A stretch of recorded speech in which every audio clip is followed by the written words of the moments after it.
We gravitate towards something that is familiar, even though it might be barely tolerable.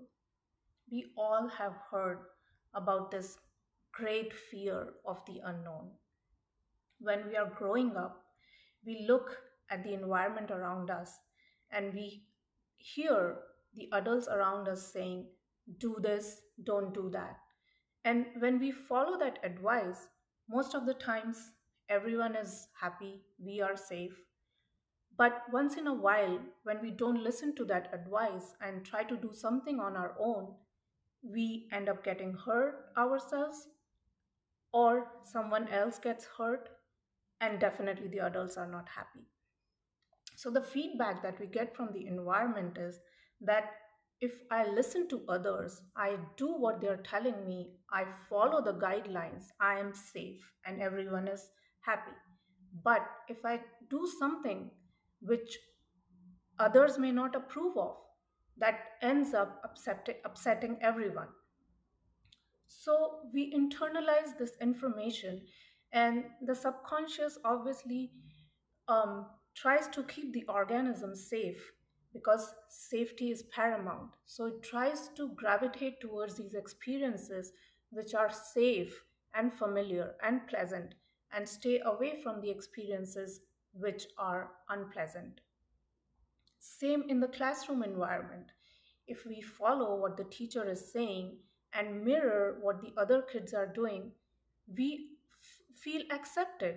But if we do something which is different from others, then the other kids may laugh at us or the teacher may punish us.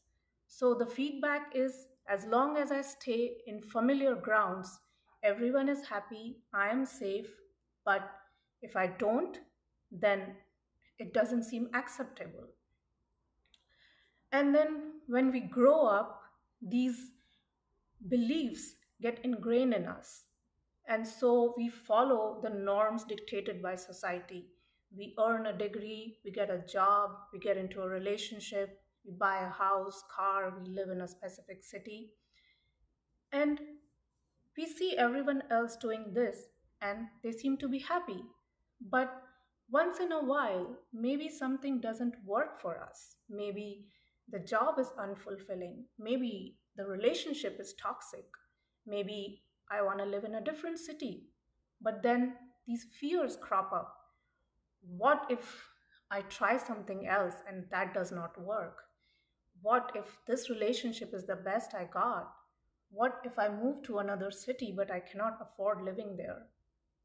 And so when we try to break these familiar patterns of the current job, current relationship, my current financial situation or location or social circle, it it feels daunting because there's the fear of the unknown.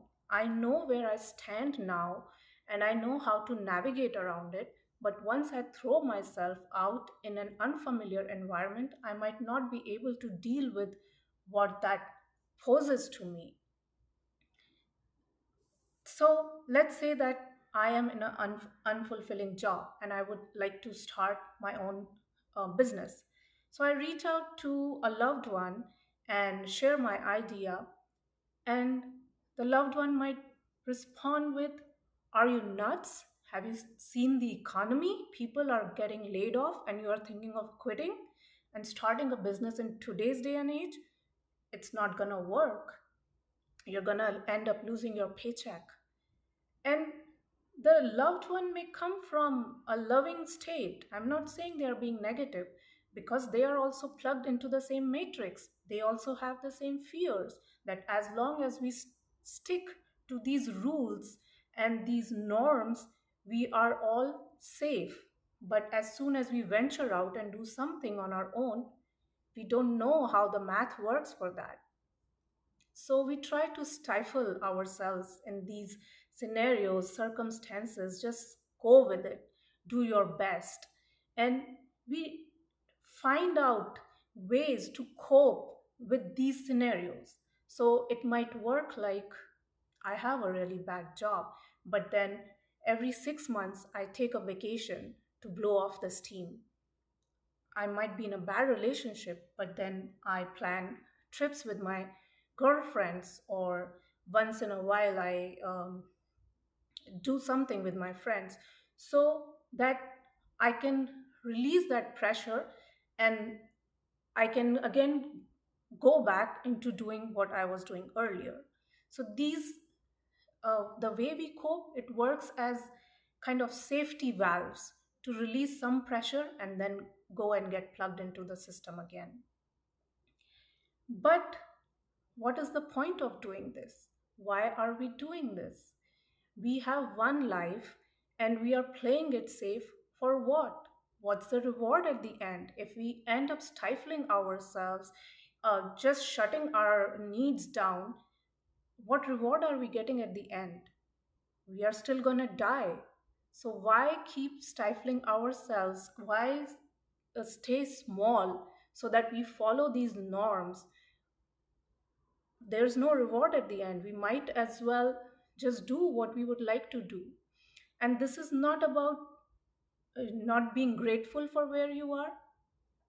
We can still honor ourselves, our situations, but something that is not working will not help even if we put that band aid of gratitude on it.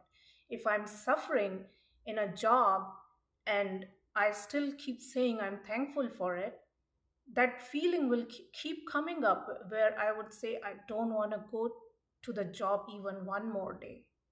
So it's not about being, you're not being grateful. You are grateful for what you have, but if something does not work, it does not work. And we have to find ways out of that situation. We are here for ourselves first. This is our commitment. This is our first priority. So we have to honor the internal guidance system, which is telling us that something does not work. We need to address it. We would do it for a kid. We would do it for a loved one. If they were suffering, we would tell them ways to get out of that suffering. Why not do it for ourselves? And if we keep these feelings suppressed, guess what? It's not like they will go away. In fact, we might become a bitter person in the end, or during the journey, we might become this person with the victim attitude or the martyr syndrome where we feel taken advantage of. I sacrifice my life for you.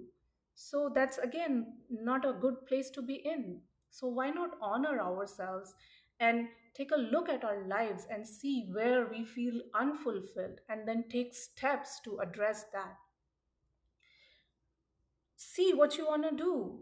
The best way is to sit and evaluate it. As long as something is in the head, it's very abstract. And there's no way we can work with something which is abstract.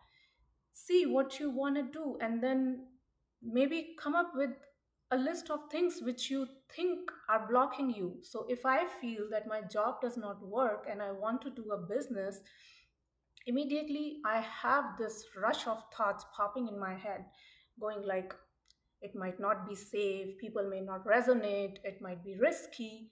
So these are good data points. Write them down and see what we can do to handle these scenarios. Do it at a pace where you honor these feelings, but also you take small steps. The other great part about living in today's age is social media, or um, we live in this age of information where there are so many people who have taken these paths in life which are different from the norm and still have achieved a lot and are successful, and they are more than willing to share their stories. So read their stories, read the books, um, watch their videos and see what they have done. Use those strategies for yourself, see what works, what resonates. That's a great tool. So, every once in a while, all of us need to sit and evaluate this for ourselves. Are we stopping ourselves from being this version of ourselves that we want to be just because we are stuck in these familiar paths in life and we feel too nervous to take that step? So, Do this for yourself. This is your life. Who are we waiting for? Take that step. Don't stay stuck in familiar scenarios. There is no safety net here. Question for yourself. Put on your own oxygen mask first before you can help others.